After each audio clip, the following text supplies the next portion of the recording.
کپڑے بھی اتار پھینکے اور کھانا کھانا بھی چھوڑ دیا، کسی نے ترک کلام، کسی نے ازدواجی زندگی ترک کر دی، کسی نے غار و کوہ کو جا کے اختیار کر لیا اور کہا کہ میں اس سے اللہ کا قرب حاصل کروں گا، کسی نے 1.25 من لوہا پہن لیا کہ اس مشقت سے میں اپنے نفس کو مار رہا ہوں اور میں اللہ کو اس طرح راضی کر لوں گا۔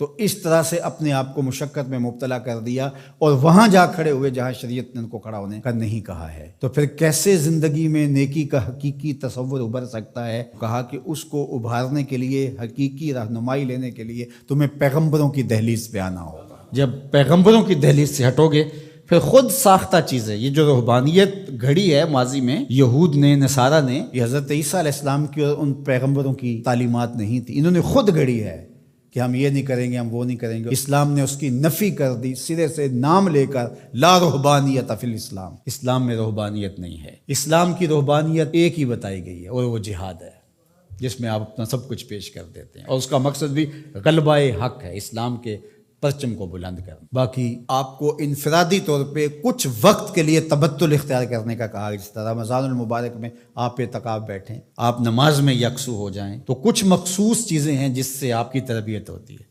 لیکن یہ بالکل آپ ترک دنیا کر دیں تو ہمارا اسلام، ہمارا دین اس کی نفی کرتا ہے۔ اس لیے انبیاء علیہ السلام کے ساتھ اپنے آپ کو جوڑنا اور کامل اتباع پیغمبروں کی اختیار کرنا، یہ قوموں کو منظم کرتا ہے۔ اس لیے ہمارے لیے ہمارے آقا و مولا حضور ختم المرتبت صلی اللہ علیہ وآلہ وسلم کی سنت سے ہی نیکی کا حقیقی تصور پیدا ہو سکتا ہے۔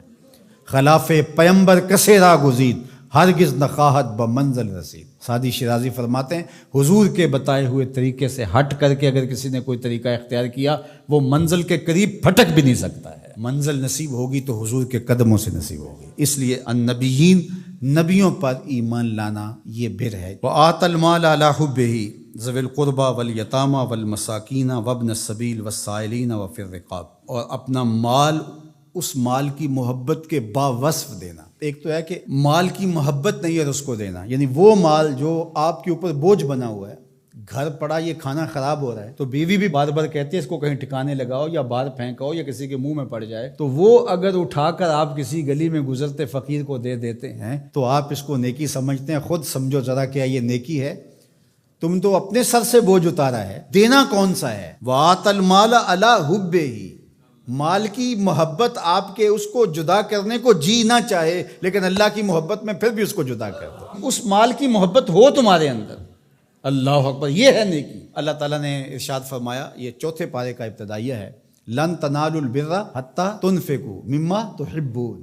وہاں بھی بر کا، اتنی دیر تک تم بر کو پہنچ نہیں سکتے، نیکی کو حاصل ہی نہیں کر سکتے۔ لن تنالو، آپ طلباء سے پوچھئے، حرف ناصب جب مضارع پہ داخل ہوتا ہے تو مستقبل کی ابدی نفی کرتا ہے، تو فرمایا کہ تم نیکی کو حاصل کر ہی نہیں سکتے حتی تنفقو، یہاں تک کہ تم خرچ کرو، مما تحبون، اس مال سے جس کو تم پسند کرتے ہو۔ یہ تو اللہ کا کرم ہے کہ مما تحبون کہہ دیا، اگر اللہ کہتا اس سارے مال کو خرچ کرو تو مشکل بن جاتی، کہا جس کو پسند کرتے ہو اس سے خرچ کرو۔ یعنی تم نے پھل توڑا ہے تو اس کی یہ ایکسپورٹ کوالٹی بنائی ہے، یہ اپنے لیے گھر کے لیے رکھا ہے، اور یہ سڑا پھڑا داغی یہ ایک سائڈ پہ رکھ دیا ہے، تو اب اللہ کی راہ میں تم اگر دینا چاہتے ہو تو اس سے دو جس کو تم خود پسند کرتے ہو۔ یہ گلا سڑا تم اپنے گھر نہیں لے جانا چاہتے، یہ تم سستے داموں بیچو گے یا پھینک دو گے، تو تم نے کہا چلو اس کو پھینکنا کیا ہے، یہ غریبوں میں بانٹ دیتے ہیں، تو تم نے وہ غریبوں میں دے دیا۔ تو نیکی کی حقیقت کو تم نہیں پہنچ سکتے جب تک اس سے نہ خرچ کرو